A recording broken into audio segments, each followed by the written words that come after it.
Hello guys!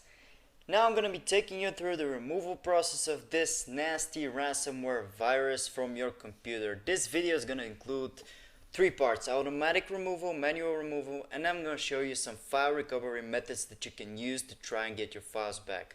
Before we start with the video steps, I'm gonna say that you're gonna have to always follow guidance from site or video YouTube channel that is legitimate. Always make sure to back up your files and use trustworthy sources, and always check if these are real people behind these removal guides.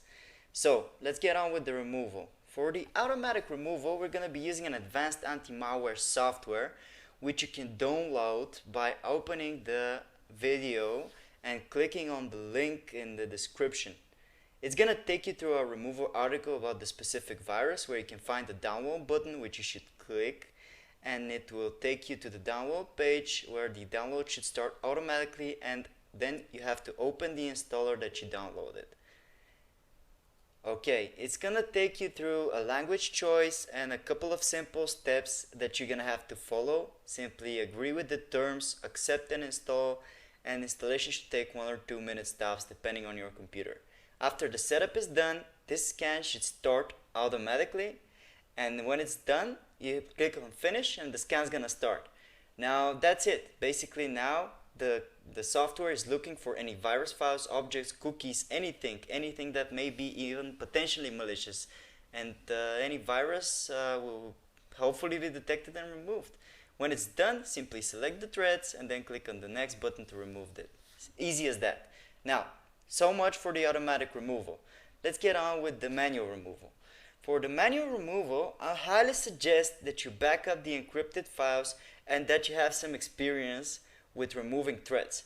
What you're gonna do is gonna copy the files on a flash drive anywhere else on your computer, because you never know what's gonna happen. Your computer is still infected, still under threat, and at this point you don't know what's going on, So you're going to copy them to a flash drive, set them to a cloud drive, and then you can go on with the removal freely without any worry, because the files could be recovered. Now, let's find the virus files. To do that, you're going to search for show hidden files and folders, and then you're going to click on it. Alright. In it, you'll see show hidden files, folders, and drives. You're going to mark it with your mouse and then you click apply and then click OK to accept the setting. Now we can find the file even if it's hidden. To find the file, you have to know the name. Usually in the description we upload the names of the files in the article where we do research on different viruses. So you can check if it's there. If it's not, you can check via other ways, which I'm going to take you through. Now what you're going to do, open my computer and then you're going to type file extension, the file extension exe. In this case, example virus name is just to show you how it works. You're going to type the file name, and then Windows will take care of the rest. And you hit enter, it's going to hopefully locate the virus file, search for it, and locate it like shown here. And then you have to delete it as an admin from your computer, and basically that's it. You've taken care of the virus now. Be advised, you need to have experience, like I said, in removing threads to be able to find these files. Another way to find them and to clear your registry entries is to press the Windows key and the button R and type regedit. Now I'm going to show you how to clean your registry entry and how to be able to find such files as well. First, we're going to back up the registry by clicking on File and Export. Alright, and then you're going to save it somewhere easy to find. On Export Range, click All and type the file name to be as easy as you can remember. So click on save, and now you have set up a backup for your registry, so if something messes up, you can always get your registry back, the old good configuration, by clicking on File and then Import and selecting this backed up file.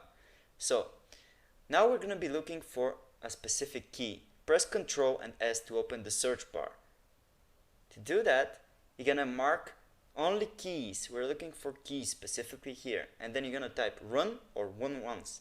It's going to find next, and it's going to find the run and run once keys, which usually they contain a value of the virus. You can right click on the virus and then delete it, or you can right click it and then modify it to see the location of the virus file. It will help you find the file. So don't be in a rush to delete the file. And that's it. We've taken care of the threat. Now, for the file recovery, I'm going to show you several simple methods that you can try and that many of our users and our subscribers have already tried, and these methods have worked. What you're going to do is you're going to type in the following link in your address bar and you're going to hit enter to open it. This will take you to our specific article for file recovery against ransomware viruses. It contains 6 methods that have been proven to work under some specific circumstances when it comes to ransomware infection. These methods, they are no way, shape, or form 100% guaranteed to work, but they will surely help you, as we have some users who have partially backed up their files, being able to recover some of their files, and even some users have been able to recover all of the files. Until then, until a decryptor is released, you should check the article in the description often. And that's it, guys. Thanks for watching. Subscribe, hit that subscribe button, and make sure to comment if you have any questions. We try to respond fast.